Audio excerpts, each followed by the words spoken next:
ಚಾಮರಾಜನಗರ ಜಿಲ್ಲೆಯ ಹಾನೂರು ತಾಲೂಕಿನ ಪ್ರಸಿದ್ಧ ಶ್ರೀ ಕ್ಷೇತ್ರ ಮಲೆಮಹದೇಶ್ವರ ಬೆಟ್ಟದಲ್ಲಿ ನಡೆದ ಹುಂಡಿ ಹಣ ಎಣಿಕೆಯಲ್ಲಿ ಈ ಬಾರಿ ಭಕ್ತರು ಭಾರಿ ಪ್ರಮಾಣದ ಕಾಣಿಕೆ ಸಲ್ಲಿಸಿದ್ದಾರೆ.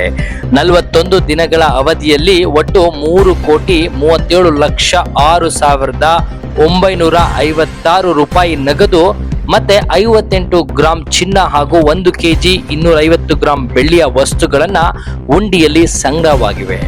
ಮಲೆಮಹದೇಶ್ವರ ಬೆಟ್ಟದ ಬಸ್ ನಿಲ್ದಾಣದ ಬಳಿಯ ವಾಣಿಜ್ಯ ಸಂಕೀರ್ಣದಲ್ಲಿ ಪ್ರಾಧಿಕಾರದ ಕಾರ್ಯದರ್ಶಿ ಜಿ ಪುರುಷೋತ್ತಮ್ ಹಾಗೂ ಸಾಲೂರು ಬೃಹನ್ ಮಠದ ಅಧ್ಯಕ್ಷ ಶ್ರೀ ಶಾಂತ ಮಲ್ಲಿಕಾರ್ಜುನ ಸ್ವಾಮೀಜಿಯವರ ಸಮ್ಮುಖದಲ್ಲಿ ಹುಂಡಿಗಳನ್ನ ತೆರೆಯಲಾಯಿತು. ಬಳಿಕ ಸಿಸಿಟಿವಿ ಕ್ಯಾಮೆರಾ ಕಣ್ಗಾವಲಿನಲ್ಲಿ ಹಣ ಎಣಿಕೆ ಕಾರ್ಯ ನಡೆಸಲಾಯಿತು. ಸರ್ಕಾರಿ ರಜೆಗಳು, ಅಮಾವಾಸ್ಯೆ, ಜಾತ್ರಾ ಮಹೋತ್ಸವ ಹಾಗೂ ರಾಜ್ಯ ಸರ್ಕಾರದ ಶಕ್ತಿ ಯೋಜನೆಯ ಉಚಿತ ಬಸ್ ಪ್ರಯಾಣ ಹಿನ್ನೆಲೆಯಲ್ಲಿ ಹೆಚ್ಚಿನ ಸಂಖ್ಯೆಯಲ್ಲಿ ಭಕ್ತರು ದೇವಾಲಯಕ್ಕೆ ಆಗಮಿಸಿದ್ದು ಕಾಣಿಕೆಯ ಪ್ರಮಾಣವು ಹೆಚ್ಚಾಗಿದೆ ಎಂದು ಪ್ರಾಧಿಕಾರ ತಿಳಿಸಿದೆ.